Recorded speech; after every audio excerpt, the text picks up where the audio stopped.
ലൂക്കോസിന്റെ സുവിശേഷം 17-ാം അധ്യായത്തിൽ അതിൻ്റെ 20 മുതലുള്ള വാക്യങ്ങൾ നാം വായിക്കുമ്പോൾ അവിടെ വളരെ വ്യക്തമായി യേശു കർത്താവ് തൻ്റെ ശിഷ്യന്മാർക്ക് ക്രിസ്തുയേശുവിൻ്റെ രണ്ടാമത്തെ വരവെങ്കിൽ എന്ത് സംഭവിക്കും എന്നുള്ളതിനെക്കുറിച്ച് പറയപ്പെടുന്ന ചില വാക്യങ്ങളെ നമുക്ക് കാണുവാൻ കഴിയും.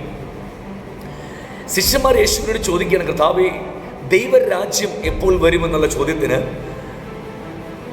പരീശന്മാരോട് ചെറിയൊരു കാര്യം പറഞ്ഞ് അവരെ മാറ്റി നിർത്തിയിട്ട് തൻ്റെ ശിഷ്യന്മാരെ അരികിൽ വിളിച്ചിട്ട് അവർക്ക് വ്യക്തമായിരിക്കുന്ന ചില ധാരണകൾ, ചില കാര്യങ്ങൾ പറഞ്ഞു കൊടുക്കുകയാണ്. അങ്ങനെ പറഞ്ഞു കൊടുക്കുന്ന കാര്യത്തിൽ ഒരു കാര്യം കർത്താവ് പറയുന്നുണ്ട്, വളരെ അധികം കഷ്ടങ്ങൾ അന്തിമകാലത്ത് സംഭവിക്കും. വളരെ അധികം കഷ്ടങ്ങൾ സംഭവിക്കും. മനുഷ്യർക്ക് സഹിക്കുവാനും മനുഷ്യർക്ക് മനസ്സിലാക്കുവാൻ കഴിയാത്ത രീതിയിലുള്ള പ്രതികൂലങ്ങളും പ്രതിസന്ധികളും ആ കാലഘട്ടത്തിൽ കടന്നു വരും എന്ന് അങ്ങനെ ദൈവത്തിൻ്റെ വചനം അവിടെ കാണിക്കുന്നുണ്ട്. എന്നാൽ അതിലൊക്കെ ഉപരിയായി തന്നെ ദൈവം രണ്ട് കാര്യങ്ങളെ അവിടെ പരാമർശിക്കുന്നുണ്ട്.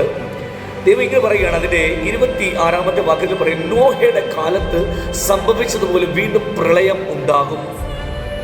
നോഹയുടെ കാലത്ത് സംഭവിച്ചതുപോലെ പ്രളയം ഉണ്ടാകും എന്ന് പറഞ്ഞാൽ രണ്ട് കാര്യങ്ങൾ കാണിക്കും. ഒന്നാമത്തെ കാരണം കർത്താവ് പറയുന്നത്, അന്തിമ കാലഘട്ടത്തിൽ വലിയ ജലപ്രളയം വീണ്ടും ഉണ്ടാകും.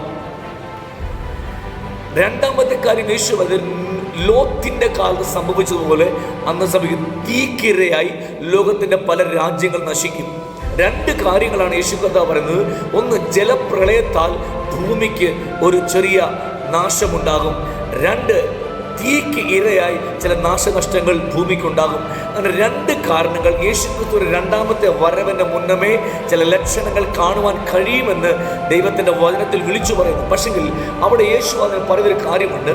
ഈ ലോത്തിൻ്റെയും ഈ നോഹയുടെ കാലത്ത് ഏകദേശം 120 വർഷത്തോളം നോഹയുടെ കാലത്തും ലോത്തിന്റെ സമയത്തും ചില കാലങ്ങൾ ഈ ദൈവത്തിന്റെ പ്രവൃത്തിയെക്കുറിച്ച് ദൈവത്തിന്റെ ഭക്തന്മാർ മാത്രം വിളിച്ചറിയിച്ചു, ഇങ്ങനെ സംഭവിക്കാൻ പോകുന്നു, രക്ഷ ഇതാണ്, മനുഷ്യൻ പാപത്തെ വിട്ടൊഴിയുക, അകൃത്യങ്ങളെ വിട്ടൊഴിയുക, ലംഘനങ്ങളെ വിട്ടൊഴിയുക, തെറ്റുവഴികളെ വിട്ടൊഴിഞ്ഞ് ദൈവത്തിന്റെ ശബ്ദത്തിന് നിങ്ങൾ ശ്രദ്ധ കൊടുപ്പീൻ, നിങ്ങൾ പ്രാർത്ഥിപ്പീൻ, ദൈവവചനം ശ്രദ്ധിപ്പീൻ.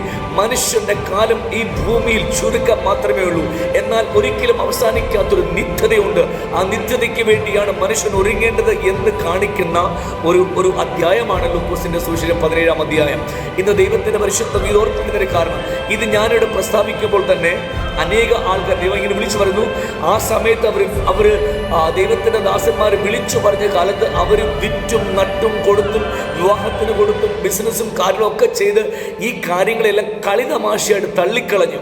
എന്ത് കർത്താവ് വരുമെന്ന്, എന്ത് പ്രളയം വരുമെന്ന് ഇവർക്കൊന്നും ഇതിനോടെല്ലാം വെറും കളിവാക്ക് പോലെ പല കമന്റുകൾ നമുക്ക് കാണുവാൻ കഴിയും. വളരെ പരിഹാസ വിഷയമായിട്ട് തള്ളിക്കളഞ്ഞു. നമുക്കറിയാം, വലിയ വലിയ അനർത്ഥങ്ങൾ സംഭവിച്ചു, അനേകം മരണങ്ങൾ സംഭവിക്കുമ്പോൾ അത് കണ്ടിട്ടെങ്കിലും മനുഷ്യർക്ക് പരിഹാസം മാറ്റിക്കളഞ്ഞിട്ട് തന്നെത്താൻ താഴ്ത്തി ദൈവത്തിൽ പ്രാർത്ഥിക്കാൻ, കർത്താവേ, അങ്ങാണ് ഞങ്ങളെല്ലാം സൃഷ്ടിച്ചത്, അങ്ങയുടെ കരത്തിന് കീഴിൽ ഞങ്ങൾ താണിരിക്കാം.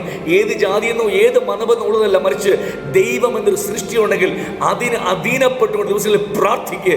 അവൻ്റെ വരവിൻ്റെ നാൾ ഏറ്റവും അടുത്തു. ഇനി ഈ ലോകം ഇപ്രകാരം മുന്നോട്ടില്ല. മനുഷ്യർക്ക് ഗണിച്ചും കണക്കുകൂട്ടിയും ജീവിക്കാൻ പറ്റുന്നൊരു സാഹചര്യം ഇനി ഇല്ലെന്ന് പരിശുദ്ധ വിളിച്ചു പറയുകയാണ്.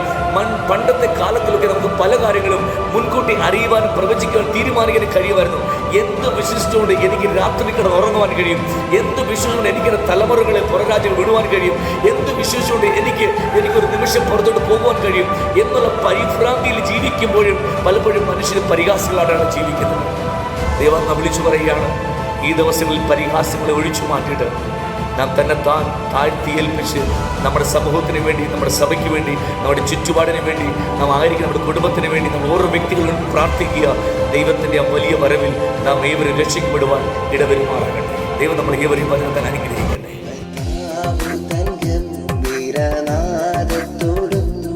പ്രധാന ദൈവ